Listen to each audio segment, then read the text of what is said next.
Yo, what is up? It is the Fantasy Bros talking week 6 waiver wire for receivers, quarterbacks, and tight ends. So let's get into the receivers. I know we got some bye weeks coming up. Again, we got the Lions, Texans, Raiders, and Titans on bye. So you may need a flex fill in this week at a receiver. And so we're going to try to find guys that you can plug into your lineup immediately. If you could, please subscribe.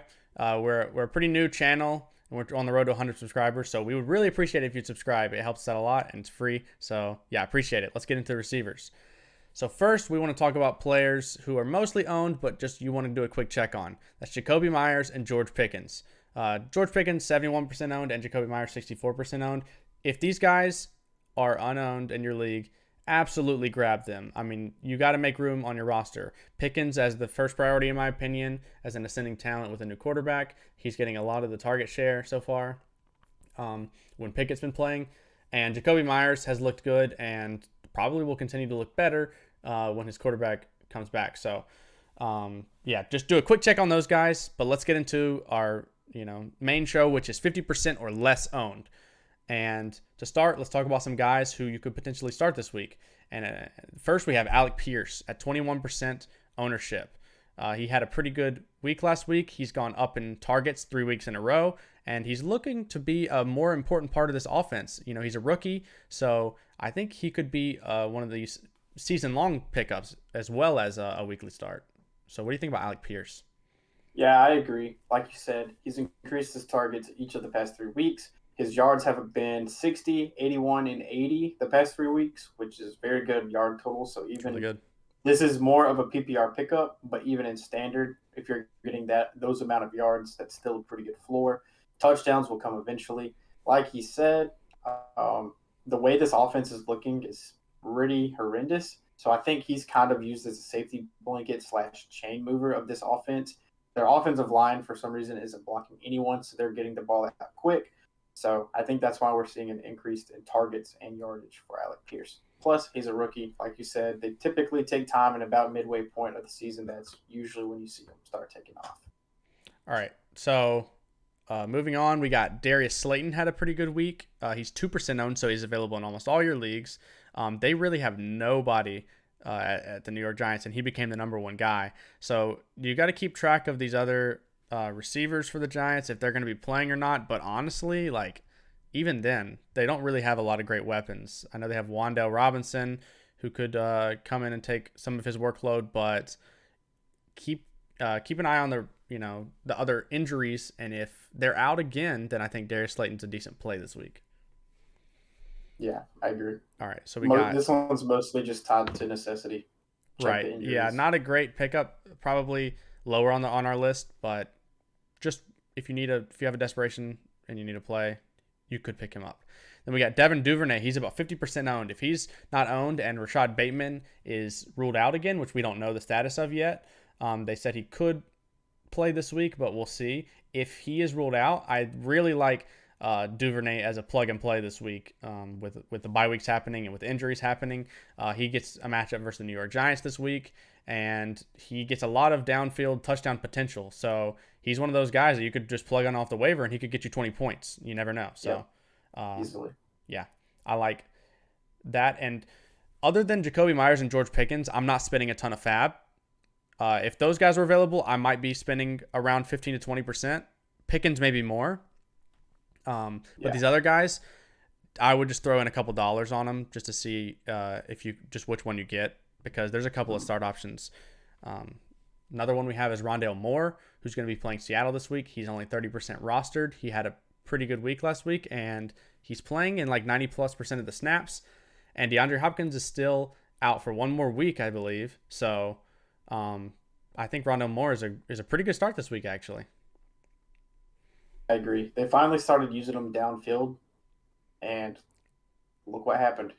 He actually did well. So I would expect him to do well again this week, and then you can kind of see going forward. But if you need a spot start, Seattle's defense is leading fantasy points, so you could definitely do worse than Rondale Moore this week.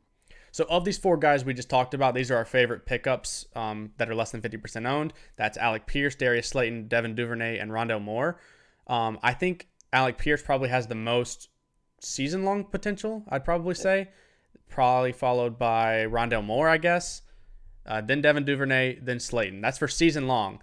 If you need a spot start, which one of these guys are you going to first? So if I need a spot start, it would have to come down between Devin Duvernay and Rondale Moore. Duvernay, if Bateman misses, is without a doubt the best spot start here. I mean, like you said, his big play potential is through the roof. He had a decent game this week. Just missed barely 2 50-plus yard touchdowns, so he could have had a monster day. The unfortunate part is we don't know for sure if Bateman will miss. So if you don't want to take the risk of picking him up and then Bateman playing and then kind of ruining it, I understand. And then Rondale Moore, he had, I want to say, 9 targets in his first full game back. He played 2 games ago, but that was his first game back from injury, and he played, I want to say, less than 50% of the snaps. This week, he played 90+, so he's very involved on the offense.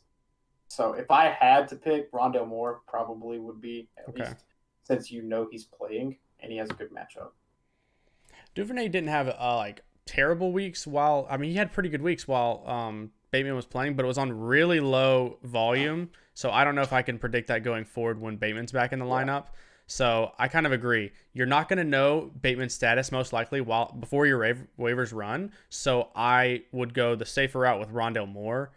But again, you could put small bids on both of these guys.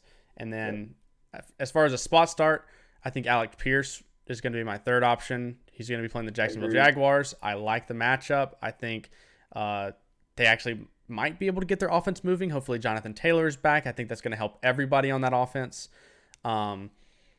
if he can get back going. And then Slayton would be my fourth option there against the Baltimore Ravens. Yeah. I just don't know if we're going to know much about the health of all these receivers. A note on that, Alec Pierce actually has an insanely easy schedule coming up. He plays the Jacksonville Jaguars this week, the Tennessee Titans next week, and the Washington Commanders the week after that. So that's 3 really easy games that he could see pretty good production in. Yep, and defenses, especially with Jonathan Taylor out, where they can just focus Michael Pittman. I mean, really their only 2 weapons are Jonathan Taylor and Michael Pittman. So Alec Pierce has just been quietly racking up targets, and it's been going up week after week. So I definitely think he's a stash right now if he's available. All right. And then other guys who had a pretty good week, but we're not so sure about. So let's talk about these guys. Dyami Brown had 2 monster touchdowns, over 100 yards and 2 touchdowns. Are we chasing the points on Dyami Brown for the Washington Commanders? I'm not.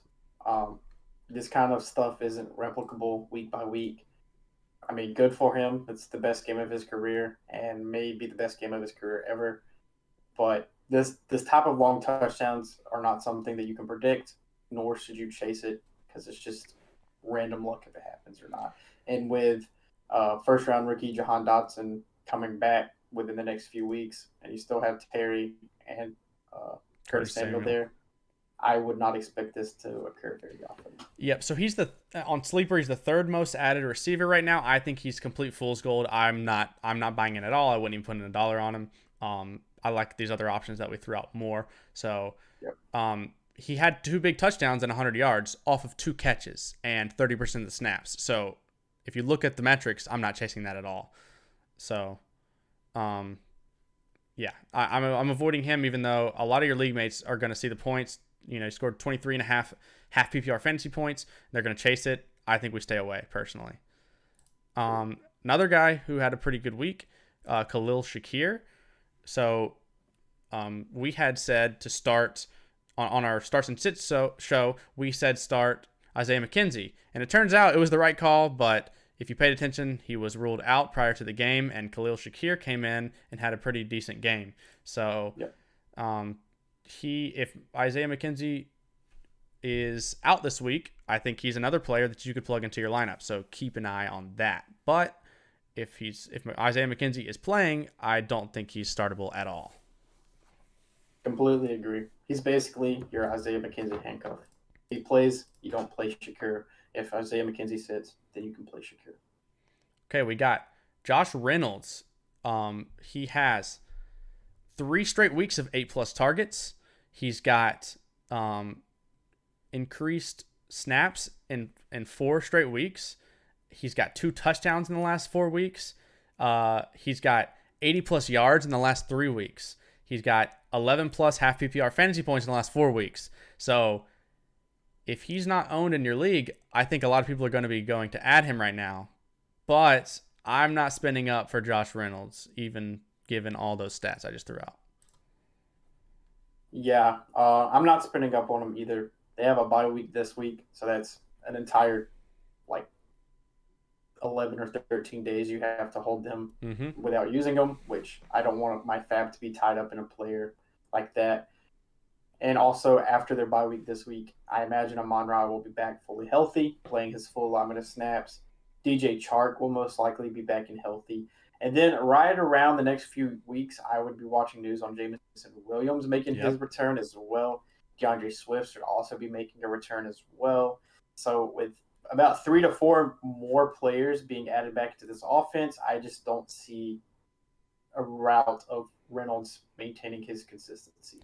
Yeah, if he was playing this week, it would be a different story because you could probably plug him in and play. But because of his bye week, I'd way rather hold like a lottery ticket running back. If you check out, we did a running back waiver show. Check that out. There's a lot of those players who I'd way rather be holding who have a lot more value going into this week, like similar to Kenneth Walker was last week. If you stashed Kenneth Walker, then you were buying a lottery ticket and you won it. So I'm taking those guys over a guy on bye week, especially somebody whose value is descending. So not totally in on Josh Reynolds. I think it's sort of a waste of a roster slot. Let your league mates go for him. And finally, we have Randall Cobb, who had another good week. I mean, he has these good weeks in the past couple of years from time to time. Do we think this is a trend? Do we think he's going to keep it up? So personally, I don't. Green Bay mentioned somewhere in the offseason that they were going with the wide receiver by committee approach, and that's exactly what they're doing, as they've had 3 or 4 different leading receivers in the past 3 or 4 games. So it's really hard to trust any of these guys between Dobbs, Lazard, Cobb, Christian Watson when he's healthy, which it seems he re-aggravated. I don't know if he re-aggravated the same hamstring or if he injured the other hamstring, but hamstrings are tricky, so you got to be careful with that. I mean, if you needed a desperation start, he wouldn't be bad, but if you're looking for rest of season upside, I would just stay away from most of these Green Bay receivers just because they're so sporadic and you never know which one is going to be. And the Green Bay offense really hasn't been as explosive in scoring as we all thought. And he seems to be behind Dobbs, behind Lazard. I mean, they do have a home game against the Jets, which could end up being a high-scoring game. But I think I'm going to take some of the options we mentioned earlier as a spot start over him.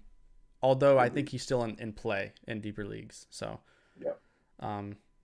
just not spending up on Randall Cobb. All right, so that does it for our receivers. Moving on, we got quarterbacks. There's not a ton in 2 QB leagues. Obviously, PJ Walker with Baker Mayfield has a high ankle sprain. So if you're in a Superflex or 2 QB league, he is a pickup. But if you're in a 1 QB league, I'm totally ignoring it, obviously. In 1 QB leagues, this is mostly what we talk about, Geno Smith is the main pickup of the week. He's still rostered in, I think, less than 40% of leagues. So, yeah, about 40%.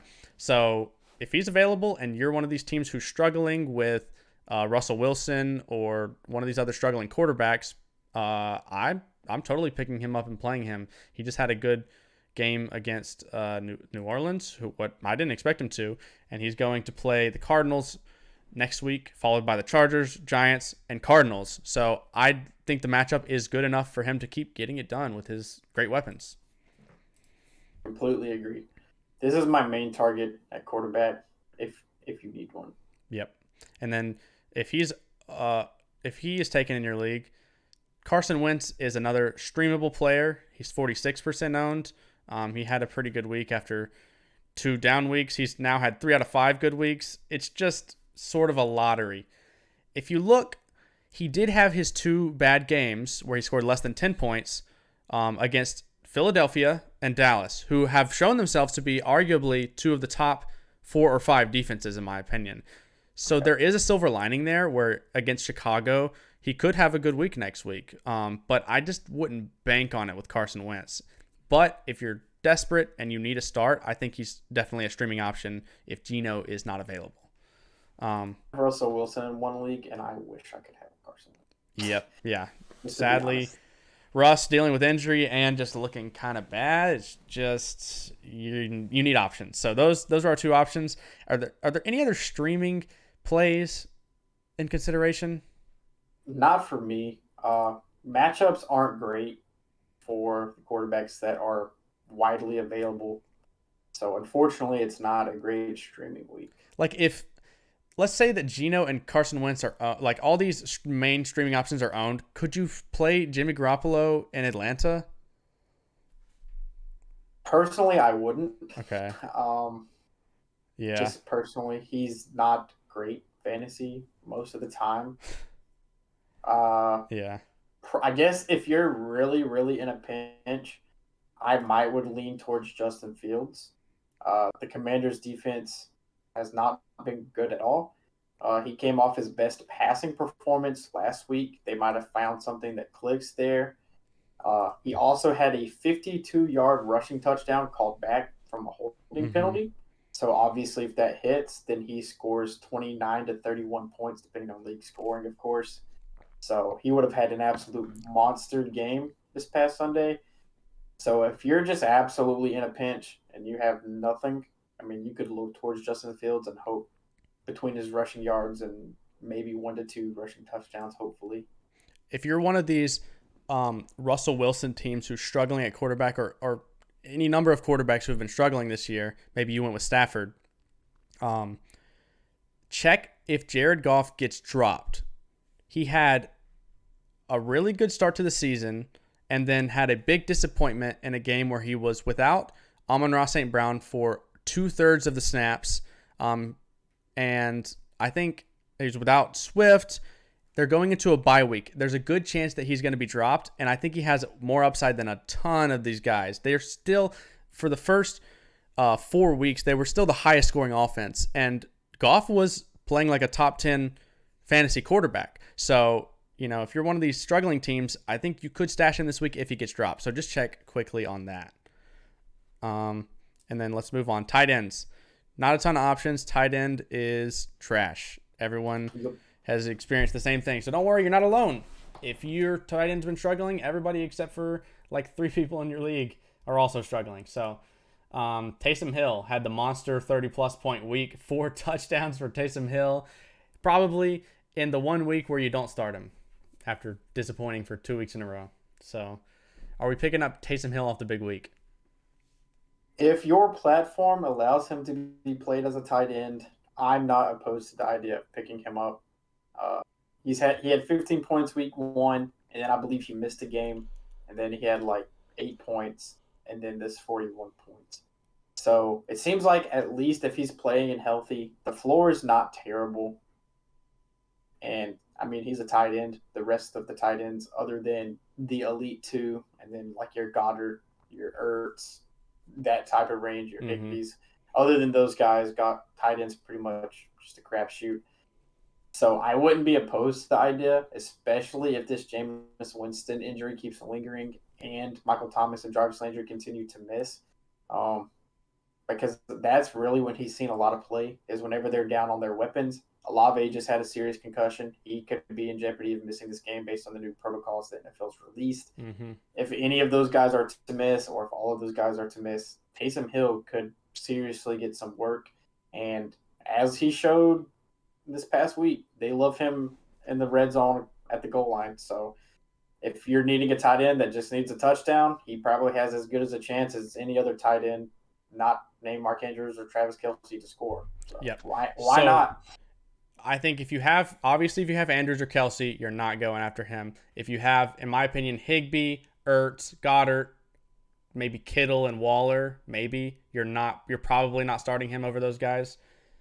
But when we start to get into Kyle Pitts, Dalton Schultz, these guys that were drafted to be starters, I think that's when you start looking and you're like, I kind of like the upside, because what's the worst that could happen? He scores me 2 points. Well, that's what Kyle Pitts is getting me anyway, right? So I think he provides a lot of upside there, playing in the Wildcat. Now, granted, if you are picking him up, do not expect 40 points again. This is likely the best game of the year. So you could get a touchdown though. That's the only thing. But 6 to 10 points is very doable for him on a weekly basis. So what if you had Njoku? Would you be starting him over Njoku, or are you rolling with Njoku? I'm rolling with Njoku. I love what Njoku's been doing. He's putting up tons of yards. Unfortunately, touchdowns haven't come yet, but I mean, his yardage totals are very, very nice and consistent. So I'm rolling with Njoku for right now. Other popular pickups this week: Hayden Hurst for the Bengals. T. Higgins was out of the game for 81% of the snaps. He only had 19% of the snaps, I think. So he did have the touchdown, but I don't think he's a reliable fantasy option. He's one of these guys that's in the streaming category where you can throw him out there and hope he gets a touchdown, but I wouldn't expect any more than any of these other guys in that low tier. Yeah. I agree. I think they were trying to feed into the revenge factor, as Hayden Hurst used to play for the Baltimore Ravens, so they were feeding him a little bit more.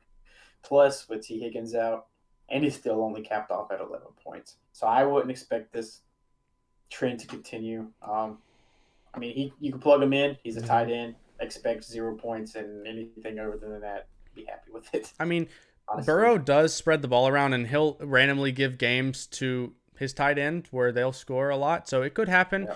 He does the same thing with Tyler Boyd, where randomly Tyler Boyd is the number one target. So I think you can plug him in, but don't expect him to continue what he did last week. He's one of these tight ends who's going to give you dud weeks. So is there any other tight end pickups that anybody can be looking out for this week? In super deep leagues, I'm talking 14-plus team leagues, or maybe you have deep benches, etc. 2 tight ends you could look at is Daniel Bellinger, rookie tight end for the New York Giants. He's been pretty consistent around the 6 to 8 points. They do use him around the end zone, whether it be trick plays. They ran some type of reverse that looked like they were going to turn it into the Philly special, but he ended up just taking it himself into the end zone, which was nice to see them getting creative with a tight end near the red zone.